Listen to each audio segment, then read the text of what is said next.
തദ്ദേശ സ്വയംഭരണ സ്ഥാപനങ്ങളിലേക്കുള്ള തെരഞ്ഞെടുപ്പ് ആഗതമായി ചെറുപുഴ പഞ്ചായത്തിനകത്ത് സ്ഥാനാർത്ഥി നിർണ്ണയവും അതുപോലെ തന്നെ അതിൻ്റെ സ്ക്രൂട്ടിനിങ്ങൊക്കെ അവസാനിച്ച് കൃത്യമായ മത്സര ചിത്രം വ്യക്തമായിരിക്കുകയാണ്.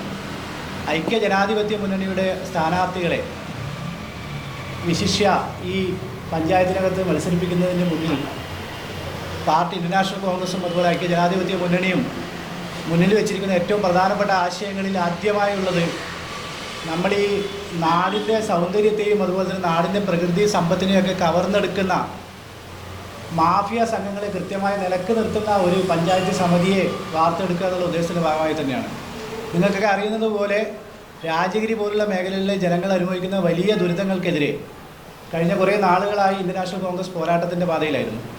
2015 പഞ്ചായത്ത് ഭരണസമിതി കൃത്യമായ രീതിയിൽ ഇത്തരത്തിലുള്ള മാഫിയകളെ നിയന്ത്രിച്ച് നിർത്തുകയും ജനങ്ങളുടെ ജീവനും സ്വത്തിനും സംരക്ഷണം നൽകി പോവുകയും ചെയ്തിരുന്നു. എന്നാൽ കഴിഞ്ഞ പഞ്ചായത്ത് ഭരണസമിതി കാലഘട്ടത്തിൽ ഇവിടെയുള്ള കോറി മാഫിയകൾക്ക് യഥേഷ്ടം ഈ മേഖലകളിൽ വിഹരിക്കാനും വലിയ രീതിയിലെ സാമ്പത്തിക ചൂഷണങ്ങളും അതുപോലെ തന്നെ ജനങ്ങളെയും പ്രകൃതിയെയും ചൂഷണം ചെയ്യാനുള്ള സൗകര്യങ്ങളൊക്കെ ഈ പഞ്ചായത്ത് ഭരണസമിതിയും അതിനെ നിയന്ത്രിക്കുന്ന പാർട്ടിയും ഏർപ്പാടാക്കി കൊടുത്തിരുന്നു. ചരിത്രത്തിൽ ആദ്യമായി ഒരു തരത്തിലുള്ള കോറി മാഫിയകളിൽ നിന്നും ₹1 പോലും കഴിഞ്ഞ 4 വർഷ കാലഘട്ടത്തിലുള്ള കോൺഗ്രസിൻ്റെ ബ്ലോക്ക് കമ്മിറ്റിയോ മണ്ഡലം കമ്മിറ്റിയോ ₹1 പോലും കൈപ്പറ്റാത്ത ഒരു കാലഘട്ടമാണ് കഴിഞ്ഞു പോയത്. കോറി മുതലാളിമാർക്കെതിരെയുള്ള കൃത്യമായ നിലപാടിൻ്റെ ഭാഗമായാണ് നാം അങ്ങനെ ചെയ്തത്. ഒരു രാഷ്ട്രീയ പാർട്ടിക്കും നെഞ്ചത്ത് കൈവച്ചുകൊണ്ട് കോറി മാഫിയകളിൽ നിന്നോ അല്ലെങ്കിൽ കോറി പ്രവർത്തനത്തിൻ്റെ ഭാഗമായുള്ള സ്ഥാപനങ്ങളിൽ നിന്നോ പണം കൈപ്പറ്റിയിട്ടില്ല എന്ന് ഇതുപോലെ ആർജവത്തോടെ പറയാൻ സാധിക്കുമെന്ന് ഞാൻ വിശ്വസിക്കുന്നില്ല. ആ രീതിയിൽ കൃത്യമായ ധാർമ്മികതയും മൂല്യങ്ങളും അതുപോലെ തന്നെ ഈ നാട് എങ്ങനെ മുന്നോട്ട് പോകണമെന്ന ആശയവും മുന്നോട്ട് വെച്ചുകൊണ്ടാണ് ഐക്യജനാധിപത്യ മുന്നണി ഇത്തവണ തെരഞ്ഞെടുപ്പിനെ നേരിടുന്നത്.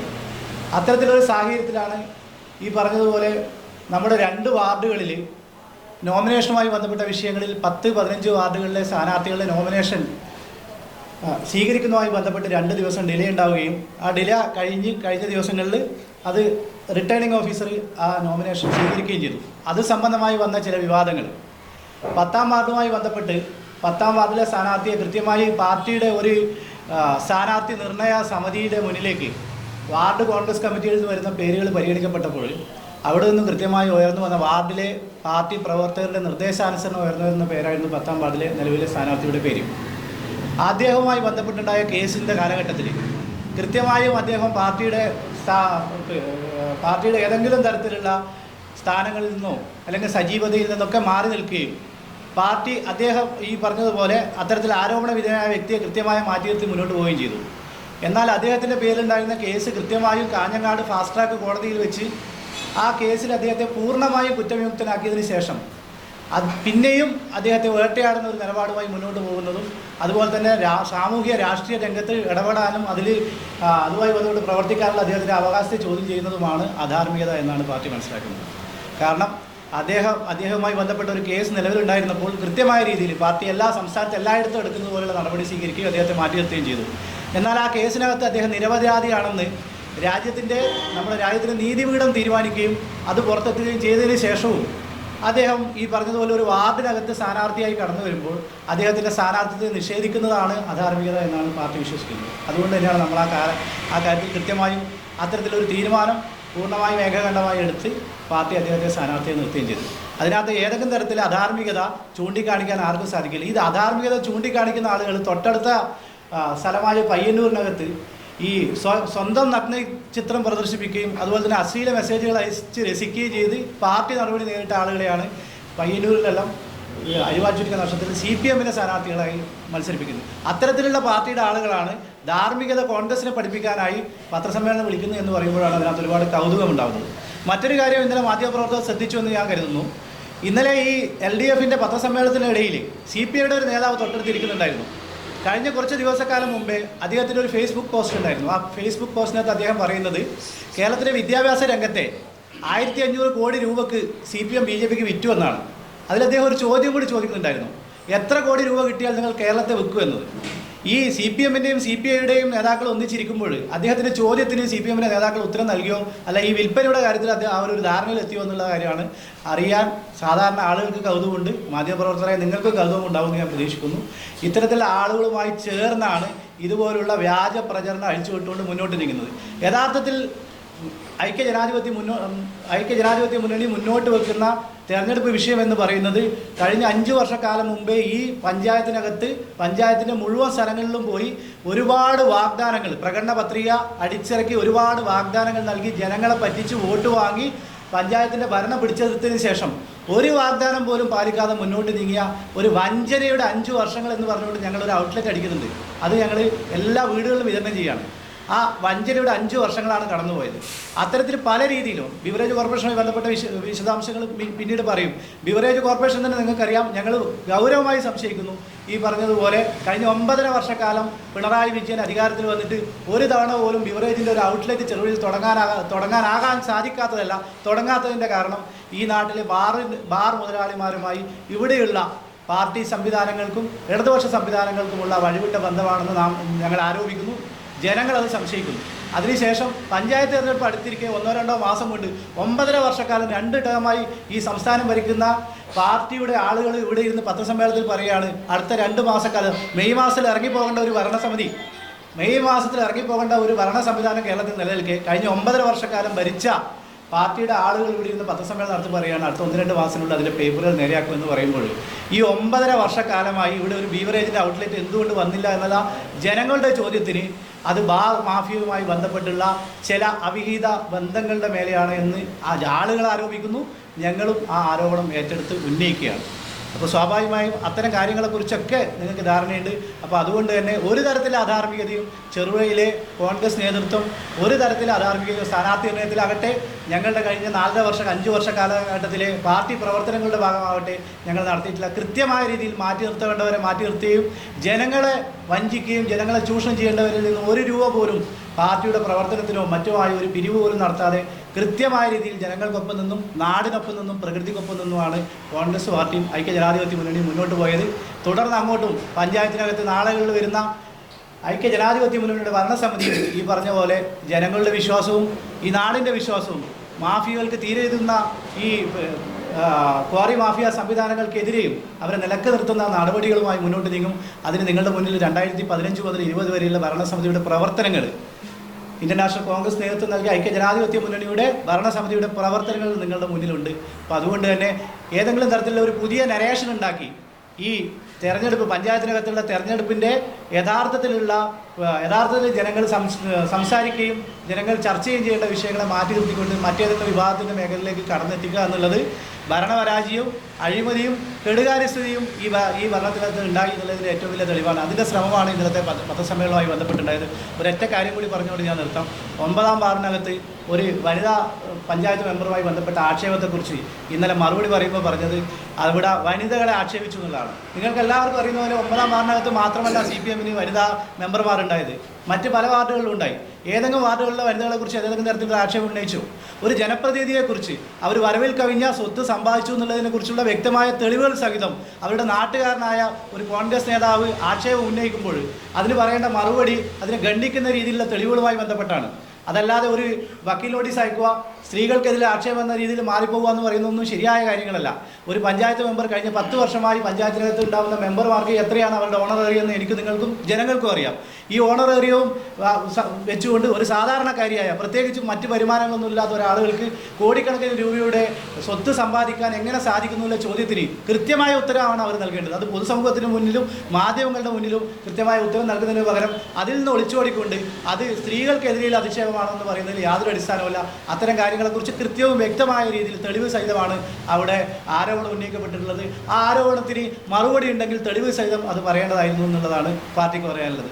അവസാനിപ്പിക്കുമ്പോൾ പറയാനുള്ളത്, ഐക്യജനാധിപത്യ മുന്നണി ഈ പഞ്ചായത്തിനകത്ത് കൃത്യമായ രീതിയിൽ അധികാരത്തിൽ വരും. കഴിഞ്ഞ 5 വർഷക്കാലത്തെ നുണപ്രചരണങ്ങൾക്കും വ്യാജ വാഗ്ദാനങ്ങൾക്കുമെതിരെ അതുപോലെ അഴിമതിക്കെതിരെ ഈ അമ്പരക്കള്ളന്മാരായ CPM നേതൃത്വം നൽകുന്ന ഈ ഭരണ സംവിധാനങ്ങൾക്കെതിരെ അതിശക്തമായ രീതിയിലുള്ള ജനരോഷം ഉണ്ടാകും. ആ ജനരോഷം ഐക്യജനാധിപത്യ മുന്നണിയുടെ ഒരു ഭരണ സംവിധാനമായി മാറും. ആ ഭരണ സംവിധാനം ഈ നാട്ടിലെ ജനങ്ങൾക്ക് എല്ലാവർക്കും ഒരുപോലെ ആനുകൂല്യങ്ങൾ നൽകി, എല്ലായിടത്തും ഒരുപോലെ വികസനങ്ങൾ നൽകി, ഈ മാഫിയകളെ കൃത്യമായി അടിച്ചമർത്തി നിലക്ക് നിർത്തി ജനങ്ങളുടെ ജീവനും സ്വത്തിനും സംരക്ഷണം നൽകി പൗരൻ്റെ അവകാശങ്ങൾ നിലനിർത്തിക്കൊണ്ട് മുന്നോട്ട് നീങ്ങും എന്ന് മാത്രമാണ് പറയാനുള്ളത്. സംഘടനാപരമായിട്ടുള്ള ഏറ്റവും വലിയ പരാജയം വിളിച്ചു പറയുന്ന ഒരു സംഭവമായിരുന്നു. എന്താ കാരണം എന്ന് പറഞ്ഞാൽ, ഒരു സ്ഥാനാർത്ഥി നോമിനേഷൻ പൂരിപ്പിക്കുക അല്ലെങ്കിൽ കൊടുക്കുക എന്ന് പറഞ്ഞാൽ അത് സ്ഥാനാർത്ഥിയുടെ മാത്രം ഉത്തരവാദിത്തമല്ല. പ്രത്യേകിച്ച് നമ്മുടെ ഇടയിൽ ഇപ്പോൾ സ്ത്രീകളായാലും ഇപ്പോഴത്തെ വിരുദ്ധ സ്ഥാനാർത്ഥികളായാലും എല്ലാവരും തന്നെ ഈ നോമിനേഷൻ സംബന്ധിച്ച വിവരം ഉണ്ടായിക്കൊള്ളണമെന്നില്ല. എന്നാൽ വിദഗ്ധമായി അറിയുന്നവരും അതിലുണ്ട്. ഞങ്ങളെ സംബന്ധിച്ചിടത്തോളം 20 സ്ഥാനാർത്ഥികളുടെ നോമിനേഷൻ ഞങ്ങൾ കൊടുത്തു. അതിൽ കഴിഞ്ഞ പഞ്ചായത്ത് പ്രസിഡന്റ് റോഷി ഉൾപ്പെടെ, ജമീല കോളേജ് ഉൾപ്പെടെ, ഇപ്പോഴത്തെ നിലവിലുള്ള പഞ്ചായത്ത് മെമ്പർമാർ ഉൾപ്പെടെ, മുൻ മെമ്പർമാർ ഉൾപ്പെടെയുള്ള അറിവുള്ളവരും ഇതിനെ സംബന്ധിച്ച് കൂടുതൽ അറിയാത്ത ആളുകളും ഉണ്ടായിരുന്നു. എങ്കിൽ പോലും ഈ 20 സ്ഥാനാർത്ഥികളെ നോമിനേഷൻ പേപ്പർ വളരെ വിശദമായി ഒരു വക്കീലിനെ വെച്ച് വെരിഫിക്കേഷൻ നടത്തിയതിന് ശേഷമാണ് ഞങ്ങൾ നോമിനേഷൻ കൊടുത്തത്. എന്നാൽ CPM ചെയ്തത് എന്താണെന്ന് നിങ്ങൾക്കറിയാം. 15-ാം വാർഡിലും 14-ാം വാർഡിലും പല വാർഡുകളിലും തെറ്റായ രീതിയിൽ നോമിനേഷൻ പേപ്പർ പൂരിപ്പിച്ച് അതിദയനീയമായി ആ റിട്ടേണിംഗ് ഓഫീസറുടെ മുമ്പിൽ ദയനീയമായി യാചിക്കേണ്ടത് ഒരു ഗതികേട് CPM ഉണ്ടായി എന്നുള്ളത് വളരെയേറെ അവരുടെ അപജയത്തെ ചൂണ്ടിക്കാണിക്കും. ഇത് ഞാൻ വെറുതെ പറയുന്നതല്ല. CPMൻ്റെ എല്ലാ ഉന്നത നേതാക്കന്മാരും ഉള്ള ഒരു വേദിയിൽ വെച്ച് ആ റിട്ടേണിംഗ് ഓഫീസറുടെ മുമ്പിൽ ശ്രീ ഷാജി ദയനീയമായി യാചിക്കുന്ന രംഗം നിങ്ങൾ കണ്ടിട്ടുണ്ടോ? അതെന്താണ് സൂചിപ്പിക്കുന്നതെന്ന് പറഞ്ഞാൽ നിരുത്തരവാദപരമായി. അതുമാത്രമല്ല, ആ സ്ഥാനാർത്ഥിയെ ആക്രോശിക്കുന്നു. നിന്നോട് ആരാ ഇത് ഇവിടെ എഴുതി വെക്കാൻ പറഞ്ഞു എന്ന് ആ പരസ്യമായി ചോദിക്കുന്നത് കൊണ്ട് ആ സ്ഥാനാർത്ഥി തന്നെ വരണ്ടുപോയി. ആ പാവം, ഞങ്ങളിതിനൊന്നും ഉത്തരവാദിയല്ല. ഇപ്പോൾ പറയുന്നത് ഞങ്ങൾ പരാതിയെ തുടർന്നാണ് ഇത് മാറ്റിവെച്ചത് എന്ന് പറയുന്നത് അടിസ്ഥാനരഹിതമാണ്. സ്വന്തം കുറ്റം മറ്റുള്ളവരെ ചാർത്തി രക്ഷപ്പെടാനുള്ള മാർഗ്ഗമാണ്. യഥാർത്ഥത്തിൽ ഷാജിയുടെ ഉത്തരവാദിത്വം അദ്ദേഹം നിർവഹിച്ചില്ല എന്ന് നാളെ അവർ തന്നെ പറയേണ്ടി വരും. കാരണം ജനങ്ങളെ മുമ്പിൽ വെച്ചാണ് ഇത് സംഭവിച്ചിട്ടുള്ളത് എന്നുള്ളതാണ് യാഥാർത്ഥ്യം. അപ്പോൾ അതുകൊണ്ട് തന്നെ ഞങ്ങളെ സംബന്ധിച്ചിടത്തോളം യാതൊരു ആശങ്കയ്ക്കും വകയില്ലാത്ത വിധം ഈ തെരഞ്ഞെടുപ്പിൽ വളരെ സുശക്തമായി സ്ഥാനാർത്ഥി നിർണയവും സ്ഥാനാർത്ഥിയുടെ നോമിനേഷനും അതിൻ്റെ സ്ക്രൂട്ടിനി ഉൾപ്പെടെയുള്ള പ്രോസസ്സിൽ വളരെ വ്യക്തമായും യുക്തമായും വളരെ കൃത്യതയോടുകൂടിയും ഞങ്ങൾ UDFൻ്റെ നേതൃത്വം, കോൺഗ്രസ് നേതൃത്വം അതിൽ ഇടപെട്ടിട്ടുണ്ട്. അതിൽ ഞങ്ങൾ വിജയിച്ചിട്ടുണ്ട് എന്നാണ് പറയാനുള്ളത്. അതുകൊണ്ട് തന്നെ ഈ നോമിനേഷൻ പേപ്പർ മാറ്റിവെച്ചതും സംബന്ധിച്ച് ഞങ്ങളെ സംബന്ധിച്ച് യാതൊരു തരത്തിലുള്ള ഇടപെടലും അതിൽ നടത്തിയിട്ടില്ല. അത് റിട്ടേണിംഗ് ഓഫീസർ സ്വയം അവർക്ക് തോന്നിയത്. അതുകൊണ്ടാണ് അവിടെ ഒരു തർക്ക വിഷയമായി വന്നിട്ടുള്ളത് എന്ന് പറയാൻ ആഗ്രഹിക്കുന്നു. അതുകൊണ്ട് തന്നെ ഇവർ സൂചിപ്പിച്ചതുപോലെ ഈ ധാർമ്മികതയെക്കുറിച്ചൊന്നും കോൺഗ്രസിനെ പഠിപ്പിക്കാൻ CPMന് വരേണ്ടതില്ല. ഇന്നലെ ഞാൻ നിങ്ങളോട് സൂചിപ്പിക്കുന്നത് 20 വർഷം പോലീസിന് നേരെ ബോംബെറിഞ്ഞ 2 പ്രതികളെ 20 വർഷം ശിക്ഷിച്ചു. അതിലൊരു സ്ഥാനാർത്ഥിയും ഉണ്ട് എന്നുള്ളതാണ് നമുക്കിന്ന് മാധ്യമങ്ങളിലൂടെ കാണാൻ കഴിഞ്ഞു. ആ ശിക്ഷിക്കപ്പെട്ടവർക്ക് CPM കൊടുത്തിട്ടുള്ള ഒരു പരിരക്ഷ നിങ്ങൾ കണ്ടതാണ്. കോടതിയിൽ നിന്ന് ശിക്ഷ അറിഞ്ഞ് പുറത്തു വരുന്നവർക്ക് അഭിവാദ്യം അർപ്പിച്ചുകൊണ്ട് ഇന്നത്തെ എല്ലാ മാധ്യമങ്ങളുടെയും പ്രധാന വാർത്ത ഏതാണ്?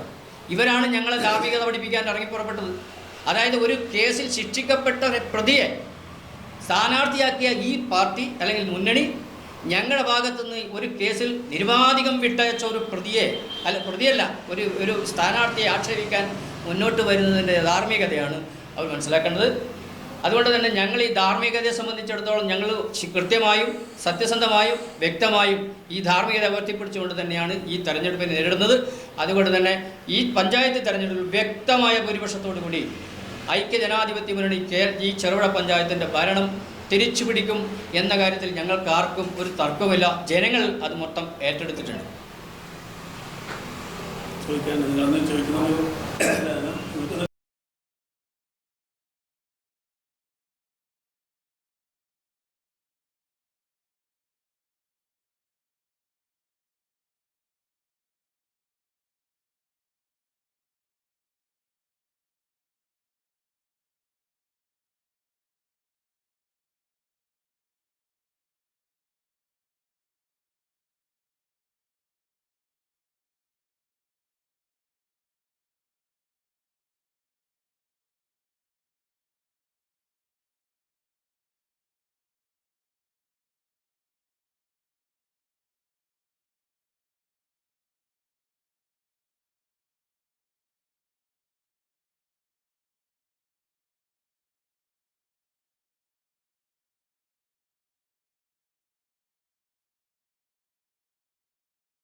ഞങ്ങളുടെ നിലപാടുകളുണ്ട്. ഒന്ന്, ബീവറേജ് വേണ്ടാന്ന് ഞങ്ങൾ പറയുന്നില്ല എവിടെ. ഇപ്പോൾ ചെറുപുഴയിൽ ഇന്നലെ പത്രസമ്മേളനം നടത്തിയ നേതാവ് ഒരുപക്ഷെ ഇന്നലത്തെ പത്രസമ്മേളനം കണ്ട ഞങ്ങളെല്ലാവരും വിചാരിച്ചത് ചെറുപുഴയുടെ ഒരു വികസനപരമായ സ്വപ്നം, LDFൻ്റെ ഒരു വികസനപരമായ സ്വപ്നം ജനങ്ങളോട് പറയുമെന്നാണ് ഞങ്ങൾ കരുതിയത്. പക്ഷേ ആ പത്രസമ്മേളനം എന്ന് പറയുന്നത് LDF ഈ പഞ്ചായത്തിൽ പരാജയപ്പെട്ടിരിക്കുന്നു എന്ന് സൂചിപ്പിക്കുന്ന ഒരു പത്രസമ്മേളനമാണ് ഇന്നലെ അവിടെ നടന്നത്. അവരൊരു 5 വർഷക്കാലം നടപ്പാക്കിയ കാര്യങ്ങൾ ജനങ്ങളോട് പറയുന്നില്ല. പഞ്ചായത്ത് പ്രസിഡന്റിനെ ആ പത്രസമ്മേളനം ഇരുത്തി പഞ്ചായത്ത് പ്രസിഡന്റ് പറയണം, കഴിഞ്ഞ 5 വർഷം ഞങ്ങൾ ഈ പഞ്ചായത്തിൽ ഇന്ന കാര്യങ്ങൾ നടപ്പാക്കിയിട്ടുണ്ട്. ഞങ്ങൾ 5 വർഷത്തിന് മുമ്പ് അധികാരത്തിൽ വരുമ്പോൾ ഒരു പ്രകടന പത്രിക പുറത്തിറക്കിയിരിക്കുന്നു. ആ പ്രകടന പത്രിക മുഴുവൻ നടപ്പിലാക്കിയിട്ടാണ് ഞങ്ങൾ തിരിച്ചു പോകുന്നത് എന്ന് പറയാനുള്ള ധാർമ്മികതയാണ് ആര് കാണിക്കേണ്ടത്? LDF കാണിക്കേണ്ടത്. അതിന് പകരം ഞങ്ങളുടെ സ്ഥാനാർത്ഥിയെക്കുറിച്ച് ഞങ്ങളുടെ KPC പ്രസിഡന്റ് ധാർമ്മികത പറയണം എന്നൊക്കെ പറഞ്ഞ് പത്രസമ്മേളനം നടത്തുമ്പോൾ നിങ്ങൾക്കറിയാം ഒരു കാര്യം LDFന് പറയാനില്ല. ഇന്നലെ ബീവറേജിനെ കുറിച്ച് പറഞ്ഞപ്പോൾ പത്രസമ്മേളനം നടത്തിയ നേതാവ് പറഞ്ഞത് അത് UDFൻ്റെ കാലത്താണ് ബീവറേജ് ഇവിടുന്ന് പോയത്. UDFൻ്റെ കാലത്ത് ആദ്യം പോയത് കേരളത്തിൽ പൊതുവേ ഒരു തീരുമാനം ഉണ്ടായിരുന്നു ഹൈക്കോടതിയുടെ, സ്റ്റേറ്റ് ഹൈവേയും അതായത് സ്റ്റേറ്റ് റോഡിൻ്റെയും പരിസരത്തിലുള്ള ബീവറേജുകൾ മാറണം എന്നുള്ള ഒരു വിധി വന്നതിൻ്റെ അടിസ്ഥാനത്തിൽ നിങ്ങൾക്കറിയാം കേരളത്തിലെ എല്ലാ ബീവറേജുകളും അന്ന് മാറിയിരുന്നു. അതിനുശേഷം LDFൻ്റെ ഭരണം ഇവിടെ വന്നപ്പോൾ കൺസ്യൂമർ ഫെഡിൻ്റെ ബീവറേജ് ഇവിടെ വന്നില്ലേ? ആ കൺസ്യൂമർ ഫെഡിൻ്റെ ബീവറേജ് ആരാ മാറ്റിയത്? കോൺഗ്രസ്സുകാരാണോ മാറ്റിയത്? എന്നിട്ട് വീണ്ടും പത്രസമ്മേളനത്തിൽ പറയുന്നു 2 മാസം കഴിഞ്ഞാൽ ഇവിടെ ബീവറേജ് വരും. ഇന്നലെ 2 മാസം കഴിഞ്ഞ് ബീവറേജ് വരുന്ന അവർ പറയുന്നത് പഞ്ചായത്ത് തിരഞ്ഞെടുപ്പ് മുന്നിൽ കണ്ടാണോ? ഇവിടെ എല്ലാം തിരഞ്ഞെടുപ്പ് നടക്കുന്ന ഒരു സ്റ്റണ്ട് ഇവിടെ കാണിക്കുക. ചെറുപുഴ പഞ്ചായത്ത് സ്റ്റേഡിയത്തിൻ്റെ കാര്യം കഴിഞ്ഞ LDFൻ്റെ പ്രകടന പത്രികയിൽ ഒന്നാമതായി പറഞ്ഞതാണ്. എന്താ ഒന്നാമതായി പറഞ്ഞത്? ചെറുപുഴയുടെ പഞ്ചായത്ത് സ്റ്റേഡിയം ആധുനികവൽക്കരിച്ച് കുട്ടികൾക്ക് പരിശീലനം നൽകുന്നവർക്ക് 5 വർഷം കുട്ടികൾക്ക് പരിശീലനം നൽകിയോ? ഇപ്പോൾ ഈ പഞ്ചായത്ത് തിരഞ്ഞെടുപ്പ് നടക്കുന്ന സമയത്ത് അവിടെ ഒരു കോൺട്രാക്ടറെ കൊണ്ടുപോയി JCB വെച്ച് മണ്ണ് മാന്തി ഇതാ ഞങ്ങൾ പണി തുടങ്ങിയെന്നാണ് പറയുന്നത്. അപ്പം ഞാൻ പറയുന്നത് LDFന് ഒരു കാര്യവും ജനങ്ങളോട് പറയാനില്ല. പഞ്ചായത്ത് തിരഞ്ഞെടുപ്പ് എന്ന് പറഞ്ഞാൽ നമ്മൾ വികസനം ചർച്ച ചെയ്യണം. നമ്മുടെ ചെറുപുഴയിലെ ഏറ്റവും പ്രധാനപ്പെട്ട ടൗണാണ് ഈ പഞ്ചായത്തിലെ ചെറുപുഴ ടൗൺ. ഈ ചെറുപുഴ ടൗണിൽ നിന്ന് ഇതുപോലെ തനത് ഫണ്ട് കിട്ടുന്ന പഞ്ചായത്ത് കേരളത്തിൽ വേറെ എവിടെയില്ല. ഇത്രയും കെട്ടിടങ്ങളും ഇത്രയും സ്ഥാപനങ്ങളും ഇത്രയും കടകളും അതുപോലെ ഇത്രയും നല്ല വരുമാനമുള്ള പഞ്ചായത്ത് എവിടെയുള്ളത്? നിങ്ങൾ ഈ ഇത്രയും വരുമാനം ഉണ്ടായിട്ട് നിങ്ങൾ ആ പഞ്ചായത്തിലെ ബസ് സ്റ്റാൻഡിലേക്ക് ഒന്ന് നോക്കി. ജനങ്ങൾക്ക് എന്തെങ്കിലും അടിസ്ഥാന സൗകര്യമുണ്ടോ? ജനങ്ങൾക്ക് കയറി നിൽക്കാൻ ഒരു ബസ് ഷെൽട്ടർ ഉണ്ടോ അവിടെ? അതുപോലെ ഈ പഞ്ചായത്തിൻ്റെ ഏതെങ്കിലും പ്രദേശത്ത് ജനങ്ങൾക്ക് ആവശ്യമായ എന്തെങ്കിലും ഒരു കാര്യം ഇവർ നടപ്പിലാക്കിയെന്ന് പറയട്ടെ. അതിനെ ഞങ്ങൾ ചോദ്യം ചെയ്യും. പരസ്യമായി അവർ ഞങ്ങളുമായി സംവദിക്കാൻ വരട്ടെ. അതുകൊണ്ട് 5 വർഷക്കാലം ഇവിടെ സൂചിപ്പിച്ച പോലെ നമ്മുടെ പഞ്ചായത്ത് പുറകോട്ടാണ് പോയത്. ഞങ്ങൾ വളരെ അഭിമാനത്തോടു കൂടി പറയും. നിങ്ങൾ ഓർക്കുന്നുണ്ട് 1995 ആദ്യമായി പെരിങ്ങോമേക്കര പഞ്ചായത്ത് ഉണ്ടാകുമ്പോൾ ജോസിരി മുതൽ അരവഞ്ചാല് വരെ നീണ്ടു കിടക്കുന്ന ഏറ്റവും വലിയ പഞ്ചായത്തായിരുന്നു പെരിങ്ങോമേക്കര പഞ്ചായത്ത്. അന്ന് 95 ആദ്യമായി കോൺഗ്രസിന് അവിടെ അധികാരം കിട്ടി. ഞങ്ങളന്ന് പ്രകടന പത്രികയിൽ പറഞ്ഞ ഒന്നാമത്തെ കാര്യം എന്തായിരുന്നു അറിയോ? പെരിങ്ങോമേക്കര പഞ്ചായത്തിലെ ഏറ്റവും പ്രധാനപ്പെട്ട ടൗണായ ചെറുപുഴയിൽ ബസ് സ്റ്റാൻഡും ഷോപ്പിംഗ് കോംപ്ലക്സും നിർമ്മിക്കുന്നതാണ്. നിങ്ങൾ ആ ഷോപ്പിംഗ് കോംപ്ലക്സും ബസ് സ്റ്റാൻഡും ഇപ്പം അവിടെ അതിൻ്റെ ആ 95 ഭരണത്തിൻ്റെ സ്മരണയായി അവിടെ നിലനിൽക്കുന്നില്ലേ? റോഷി ജോസ് പഞ്ചായത്ത് പ്രസിഡന്റായപ്പോൾ കേരളത്തിലെ ഉമ്മൻചാണ്ടിയുടെ സർക്കാർ യോജിച്ചുകൊണ്ട് ചെറുപുഴയിൽ പോലീസ് സ്റ്റേഷൻ കൊണ്ടുവന്നു, ചെറുപുഴയിൽ ട്രഷറി കൊണ്ടുവന്നു, ചെറുപുഴയിൽ KSF കൊണ്ടുവന്നു. ചെറുപുഴയിലെ റോഡുകൾ ഇപ്പോൾ ഞങ്ങളുടെ കൂടെ നിന്ന് പുറത്തുപോയ ജോയിസ് പുത്തമ്പുര, അദ്ദേഹം ഞങ്ങളുടെ ഭരണകാലത്ത് UDFൻ്റെ ധനകാര്യമന്ത്രിയായിരുന്ന മാണി സാറിനെ ഉപയോഗപ്പെടുത്തിക്കൊണ്ട് ഉമ്മൻചാണ്ടിയെ ഉപയോഗപ്പെടുത്തിക്കൊണ്ടാണ് പുളിങ്ങം മുതൽ രാജഗിരി വരെ മെക്കാടം പൂർത്തിയാക്കിയത്. ജമീല കോളേജ് വന്നപ്പോൾ മനോഹരമായ ചെറുപുഴ പഞ്ചായത്ത് ഓഫീസ് ഞങ്ങളകത്ത് ഉണ്ടാക്കിയല്ലേ. ഇവരെന്തെങ്കിലും ഒരു കാര്യം ഈ 5 വർഷം കാലം അവർ ഭരണം നടത്തിയിട്ട് ചെയ്ത് എന്തെങ്കിലും ഒരു കാര്യം പറയണം. പിന്നെ MLA ഫണ്ട് കൂടും. MLA കൊടുക്കേണ്ട MLAക്ക് 11 കോടിയുണ്ട് ഒരു കൊല്ലം. ഒരു MLAക്ക് 11 കോടി അദ്ദേഹത്തിൻ്റെ നിയമസഭാ മണ്ഡലത്തിൽ ചിലവാക്കാനുണ്ട്. അദ്ദേഹം ആ ഫണ്ട് ഇവിടെയല്ലേ ചിലവാക്കേണ്ടത്? അദ്ദേഹം റോഡിന് വേണ്ടി ചിലവാക്കണം, കെട്ടിടത്തിന് വേണ്ടി ചിലവാക്കണം. അത് പഞ്ചായത്തിൻ്റെ വികസനത്തിൽ പെടുത്തേണ്ട കാര്യമില്ല. അപ്പോൾ പഞ്ചായത്ത് നടത്തിയ വികസനങ്ങൾ പറയാതെ കോൺഗ്രസിൻ്റെ സ്ഥാനാർത്ഥികൾക്കെതിരെയും അതുപോലെ മറ്റു തരത്തിലുള്ള ആക്ഷേപങ്ങൾ പറയുന്ന LDFനെ ജനം തിരിച്ചറിയും. നിങ്ങൾക്ക് ഒരു സംശയവും വേണ്ട, ജനങ്ങൾക്ക് വികസനമാണ് വേണ്ടത്. നമ്മൾ വികസന രാഷ്ട്രീയത്തിനെയാണ് സപ്പോർട്ട് ചെയ്യുന്നത്. ഞങ്ങൾക്ക് ഈ പഞ്ചായത്തിലെ വ്യാപാരികളോടും തൊഴിലാളികളോടും കർഷകരോടും വിദ്യാർത്ഥികളോടും പറയാനുള്ളത് നമുക്ക് വികസനമാണ് വേണ്ടത്. LDF ഉയർത്തുന്നത് വികസനമാണ്. LDFിൻ്റെ പ്രകടന പത്രിക ഒരാഴ്ച കൊണ്ട് ഞങ്ങൾ പുറത്തിറക്കും. ഞങ്ങൾ പറയുന്ന കാര്യങ്ങളെ അതിൽ പറയൂ. UDFിൻ്റെ പ്രകടന പത്രിക ഒരാഴ്ച കൊണ്ട് ഞങ്ങൾ പുറത്തിറക്കും. ഞങ്ങൾ പറയുന്ന കാര്യങ്ങൾ മാത്രമേ അതിൽ പറയൂ. ചെയ്യാൻ പറ്റാത്ത ഒരു കാര്യം ആ പ്രകടന പത്രികയിൽ ഉണ്ടാവില്ല. 5 വർഷം, അടുത്ത 5 വർഷക്കാലം എന്തൊക്കെ ചെറുവഴി നടത്താൻ പറ്റും അത് ഞങ്ങൾ മാധ്യമപ്രവർത്തകരുമായി ചർച്ച ചെയ്യുന്നുണ്ട്, വ്യാപാരികളുമായി ചർച്ച ചെയ്യുന്നുണ്ട്, ഇവിടുത്തെ പൊതുസമൂഹമായി ചർച്ച ചെയ്തുകൊണ്ട് അത്തരം പ്രകടന പത്രിക ഞങ്ങൾ പുറത്തിറക്കും. അപ്പോൾ നിങ്ങളുടെ പൂർണ്ണമായ സഹകരണവും സപ്പോർട്ടും ഞങ്ങൾക്ക് ഉണ്ടാവണം. UDF വന്നാലേ ചെറുപുഴ മാറും. ചെറുപുഴ മാറേണ്ടത് നമ്മുടെ ആവശ്യമാണ്.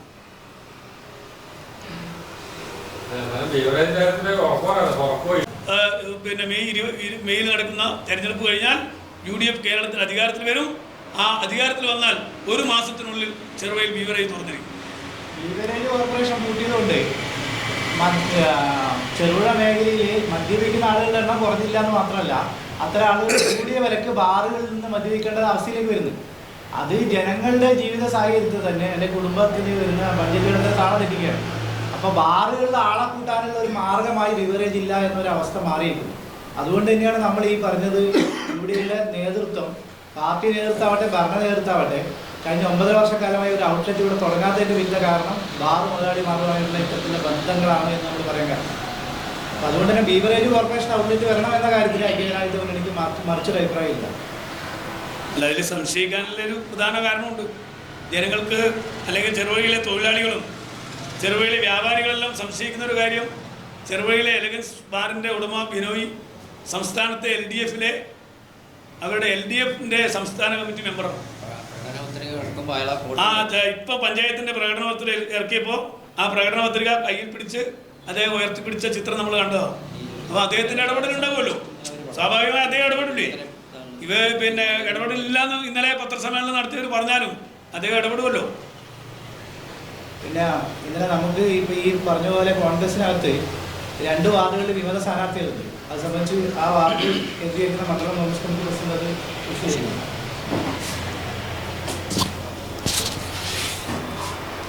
ഇവിടെ പ്രിയപ്പെട്ട നേതാക്കന്മാർ സൂചിപ്പിച്ചതുപോലെ ഈ തെരഞ്ഞെടുപ്പിൽ ചെറുപുഴ ഗ്രാമപഞ്ചായത്തിലെ UDFിൽ ഏറ്റവും പ്രഗത്ഭരായ, ഏറ്റവും പരിചയസമ്പന്നരായ, ജനങ്ങൾക്ക് ഇടയിൽ മതിപ്പും അംഗീകാരവുമുള്ള 20 സ്ഥാനാർത്ഥികളെയാണ് UDF പ്രഖ്യാപിച്ചത്.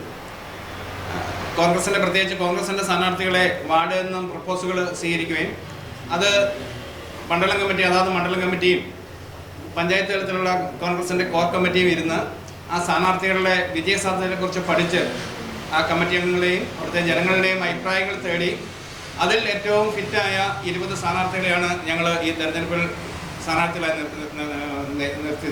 പ്രഖ്യാപിച്ചത്. ഇവിടെ നമുക്ക് എല്ലാവർക്കും അറിയാവുന്ന പോലെ അതിൽ 2 വാർഡുകളിൽ റബൽ സ്ഥാനാർത്ഥികളുണ്ട്. കോൺഗ്രസിൻ്റെ ഞങ്ങളുടെ സഹപ്രവർത്തകരായിരുന്നു. ഒന്ന് 7-ാം വാർഡിലാണ്. 7-ാം വാർഡിലെ റബൽ സ്ഥാനാർത്ഥി ആ വാർഡുകാരിയല്ല, തൊട്ടടുത്ത വാർഡിലെ ഒരു വോട്ടറാണ്.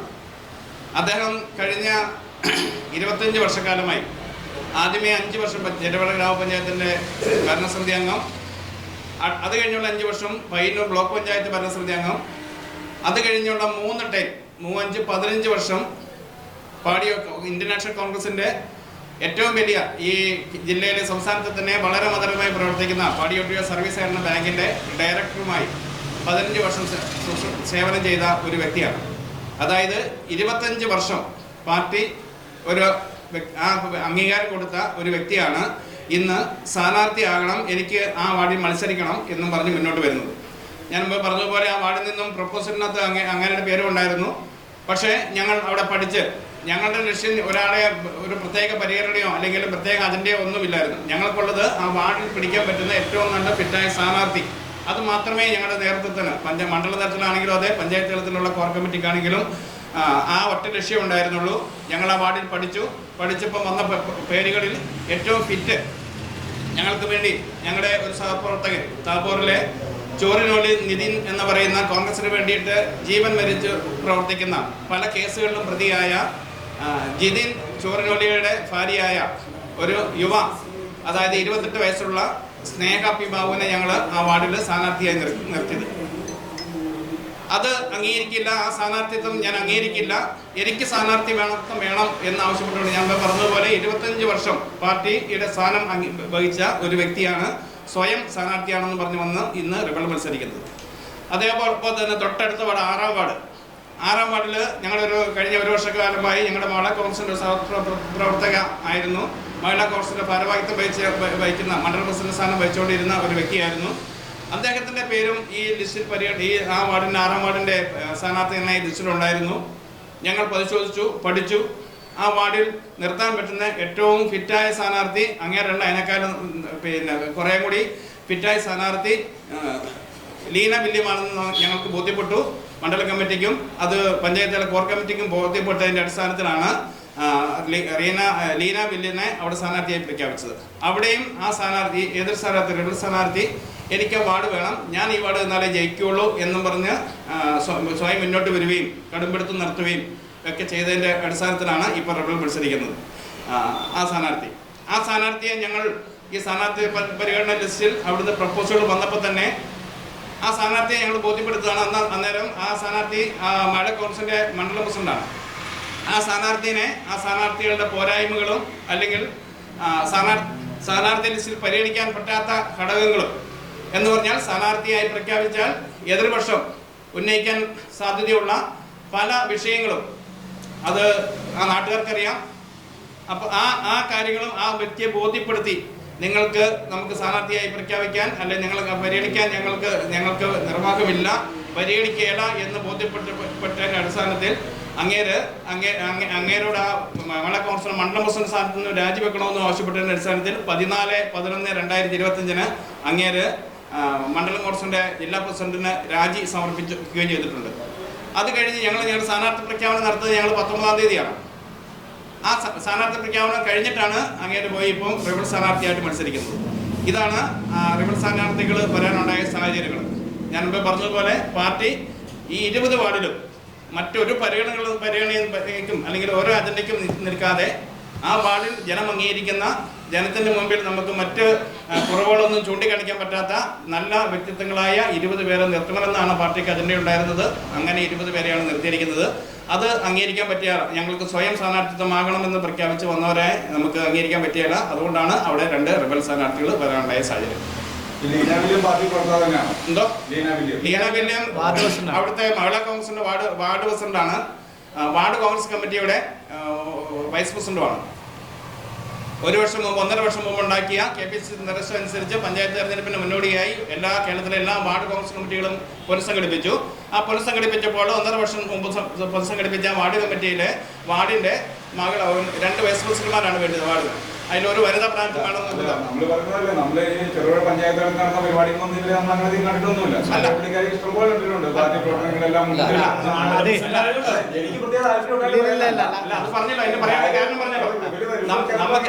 നമുക്കിപ്പോ എല്ലാ പാർട്ടിയുടെ സ്ഥാനത്ത് ഇരിക്കുന്ന ആൾക്കാരെ നമുക്ക് എല്ലാവരെയും മത്സരിപ്പിക്കാൻ പറ്റില്ല. ഞങ്ങൾക്ക് അതിന്റെ ഞങ്ങളുടെ പാർട്ടിയുടെ സ്ഥാനമല്ല ഉദ്ദേശിച്ച് നോക്കിയത്. ഞങ്ങള് വളരെ ഈ പാർട്ടിയിലെ ഏറ്റവും ഉയർന്ന പോസ്റ്റിലിരിക്കുന്ന ആളുകളെല്ലാം നിങ്ങൾക്ക് ഇവിടെ കാണാം. ഈ ഇരിക്കുന്ന ആളുകൾ ആരും ഒരു തരത്തിലും പാർട്ടിയുടെ ഈ നിലവിലെ തദ്ദേശ സ്വയംഭരണ സ്ഥാപനങ്ങളുമായി ബന്ധപ്പെട്ട ഏതെങ്കിലും ഒരു ഡിവിഷനിൽ, ജില്ലയിലോ ബ്ലോക്കിലോ അല്ലെങ്കിൽ വാർഡിലോ ഒന്നും സ്ഥാനാർത്ഥികളല്ല. ഇത്തവണ പാർട്ടിയുടെ നേതാക്കൾ നിന്ന് നയിക്കുകയും വാർഡുകളിൽ നിന്ന് വരുന്ന ഏറ്റവും ഉചിതമായ പേരുകൾ പരിഗണിച്ച് അവരെ സ്ഥാനാർത്ഥികളാക്കി മാറ്റുകയും ചെയ്യാനുള്ള 13 മാസം മുമ്പുണ്ടായ തീരുമാനത്തിൻ്റെ അടിസ്ഥാനത്തിൽ അത് തീവ്രമായ പ്രവർത്തനങ്ങളുടെ അടിസ്ഥാനത്തിലും നമ്മൾ ഉണ്ടാക്കിയെടുത്ത ഒരു സംവിധാനമാണ്. അതിൻ്റെ ഭാഗമായി പാർട്ടിയുടെ ഉന്നത സ്ഥാനത്തിരിക്കുന്ന പലരും, മഹിളാ കോൺഗ്രസിൻ്റെ തന്നെ വിവിധ ഘടകങ്ങളിലുള്ള പല ആളുകളും യഥാർത്ഥത്തിൽ അവരൊക്കെ ഇപ്പോൾ പാർട്ടിയുടെ ഭാഗമായി ഇതിൻ്റെ മുൻനിരയിൽ നിന്ന് പ്രവർത്തിക്കുന്നതെന്നല്ലാതെ പാർട്ടി സ്ഥാനാർത്ഥികളല്ല. നിങ്ങൾ എല്ലാ കാലഘട്ടത്തിലും ചെറുപുഴയുടെ പത്രക്കാരും അല്ലാത്തവരും മുൻനിരയിൽ കാണുന്ന മഹിളകളിൽ പലരും സ്ഥാനാർത്ഥികളല്ല. കാരണം അവരൊക്കെ ഈ പറഞ്ഞതുപോലെ മറ്റ് ആളുകൾക്ക് വേണ്ടി വഴിയൊഴിഞ്ഞു ഈ സ്ഥാനാർത്ഥിത്വം ഒഴിഞ്ഞു കൊടുക്കുകയും പാർട്ടിയുടെ വിജയത്തിന് വേണ്ടി പ്രവർത്തിക്കുകയും ചെയ്യുന്നവരാണ്. നിർഭാഗ്യവശാൽ ഈ സഹോദരി മാത്രം അതിന് തയ്യാറാകാതിരിക്കുകയും അവർ അവിടെ നിർബന്ധപൂർവ്വം മത്സരിക്കാനുള്ള ശ്രമം നടത്തുകയും ചെയ്തു. പാർട്ടി സ്വാഭാവികമായ തീരുമാനങ്ങളിലേക്ക് പോവുകയും ചെയ്തു. സാധാരണ ജനങ്ങൾ ചിന്തിക്കുന്ന ഒരു കാര്യം എന്ന് പറഞ്ഞാൽ പ്രവർത്തിച്ച ഒരാളെ മാറ്റി നിർത്തി വേറെ ആളെ പെട്ടെന്ന് നിന്ന് സ്ഥാനാർത്ഥിയാക്കി പറയുമ്പോൾ വിജയിക്കാനുള്ള സാധ്യത പറയുന്നു എന്ന് ചിന്തിക്കുന്നു. അത് അതിന്ന് ഈ തെരഞ്ഞെടുപ്പിൽ മത്സരിക്കുന്ന LDF-ന്റെയും UDF-ന്റെയും പല സ്ഥാനാർത്ഥികളൊക്കെ പരിശോധിച്ചാലും അവരെ ആ വാർഡുകളിലൊക്കെ പരിഗണിക്കാൻ പറ്റുന്ന വലിയ നേതാക്കന്മാരുണ്ടായിരുന്നു. അവരെല്ലാം മാറ്റി വെച്ചിട്ടില്ലേ? LDF-ന്റെ സ്ഥാനാർത്ഥി ലിസ്റ്റ് നിങ്ങൾ കാണണം. ഭർത്താവ് മത്സരിച്ചു, ബാലകൃഷ്ണൻ മത്സരിച്ചു, ഇപ്പം ഭാര്യ മത്സരിക്കുന്നു. ഒരു തെരഞ്ഞെടുപ്പ് കഴിഞ്ഞില്ല, തൊട്ടടുത്ത തെരഞ്ഞെടുപ്പിൽ, മനസ്സിലായില്ലേ? അതുപോലെ ഞങ്ങൾ ഈ 16-ാം വാർഡ് പാറത്തുന്നേരിൽ ഒരു കുടുംബത്തിലെയാണ് 3 തവണയായി മത്സരിക്കുന്നു. KP ഗോപാലൻ മത്സരിക്കുന്നു, KP ഗോപാലന്റെ അളിയൻ മത്സരിക്കുന്നു, ഭാര്യ മത്സരിക്കുന്നു. അപ്പം അങ്ങനെയൊന്നും കോൺഗ്രസിന് പറയാനില്ല. ഞങ്ങളിത് കുടുംബവാഴ്ചയല്ല, കൃത്യമായി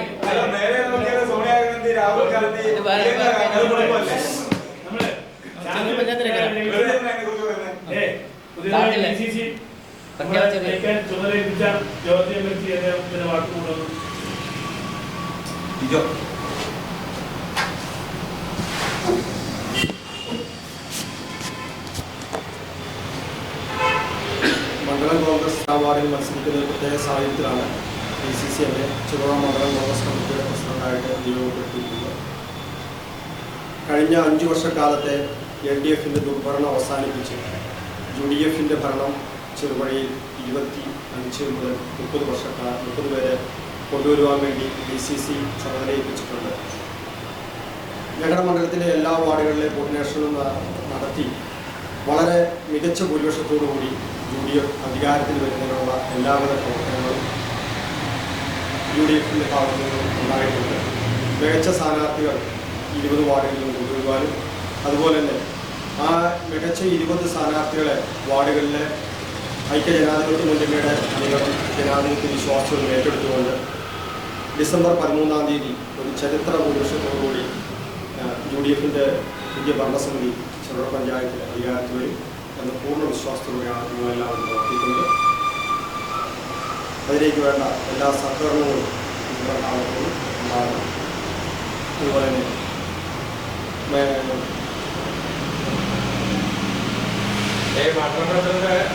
ആ ഒരു പ്രത്യേക കാലഘട്ടം വരെ, അതായത്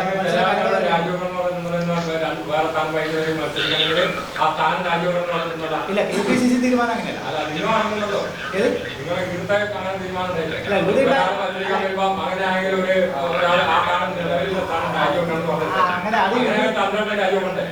ഇവിടെ ഉണ്ടായിരുന്ന തീരുമാനം ആ രീതിയിൽ തെറ്റിദ്ധരിക്കപ്പെട്ടതാണ്. ഇവിടെ ഉണ്ടായിരുന്ന തീരുമാനം എന്താ വെച്ച് കഴിഞ്ഞാൽ, മറ്റ് സഹകരണ സ്ഥാപനങ്ങളിലെ പ്രസിഡന്റ്ഷിപ്പിലോ മറ്റൊക്കെ ഉള്ള ആളുകൾ മത്സരിക്കുന്നുണ്ടെങ്കിൽ ഒരാൾക്ക് 2 പദവി എന്ന നിലയിൽ അത് ആ രീതിയിൽ വേണ്ട. അപ്പോൾ അത് സ്വാഭാവികമായും പാർട്ടി ഒരു പദവിയിലേക്ക് മാത്രമേ അത് ചുരുക്കൂ എന്നത് മാത്രമായിരുന്നു ഇവിടെ ബ്ലോക്ക് കോൺഗ്രസ് കമ്മിറ്റി എടുത്തിരുന്ന തീരുമാനം. അതല്ലാതെ പിന്നെ മണ്ഡലം, അതായത് സംഘടനാപരമായ കാര്യങ്ങൾ, മണ്ഡലം കോൺഗ്രസ് കമ്മിറ്റി പ്രസിഡന്റുമാർ മത്സരിക്കണോ, അതുപോലെ ബ്ലോക്ക് കോൺഗ്രസ് കമ്മിറ്റി പ്രസിഡന്റുമാർ മത്സരിക്കണോ എന്നതൊക്കെ KPCC ഉണ്ടാകുന്ന തീരുമാനമാണ്. ഇത് പറഞ്ഞു കഴിഞ്ഞാൽ നമ്മുടെ ഇവിടെ വരുന്ന പിന്നെ സഹകരണ സംഘങ്ങളിലും പാർട്ടി സഹകരണ സംഘങ്ങളും പാർട്ടി ബാങ്കുകളിലും പാർട്ടിയുടെ അതുപോലുള്ള സ്ഥാപനങ്ങളിലൊക്കെ പ്രസിഡന്റ്ഷിപ്പിൽ നിൽക്കുന്ന ആളുകൾ മത്സര രംഗത്തേക്ക് വരികയാണെങ്കിൽ അവരിൽ ഒരു ചോയ്സ്, ഏതെങ്കിലും ഒരു ചോയ്സ് എന്ന നിലയിൽ അത് തീരുമാനിക്കപ്പെടും. അതായത് ഇതിന് ശേഷം എന്ന തീരുമാനം ഉണ്ടായിരുന്നത് ശരിയായിരുന്നു. മറ്റല്ലാതെ അല്ല, അവരെ മാറ്റി നിർത്തിയിട്ടാണ്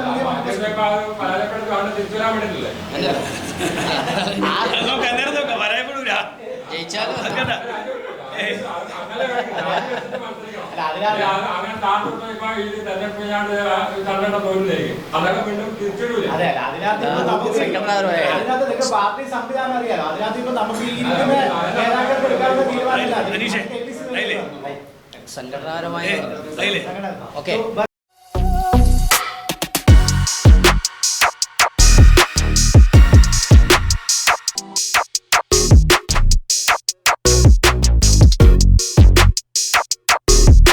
മലയോര ജനതയുടെ സൗഭാഗ്യ സങ്കല്പങ്ങൾക്ക് ചാരുത പകർന്ന് തുടർച്ചയായി 1ാം സമ്മാനങ്ങൾ നേടിക്കൊടുത്തുകൊണ്ട് നിരവധി ലക്ഷപ്രഭുക്കളെയും കോടീശ്വരന്മാരെയും സൃഷ്ടിച്ച മലബാറിലെ പ്രമുഖ ലോട്ടറി വിതരണക്കാർ Nisha lottery agencies, main road Karuvanchal, central bazaar Alakode, bus stand Sreekandapuram, bus stand Cherupuzha. സൗഭാഗ്യത്തിന്റെ പൊൻസ്പർശം.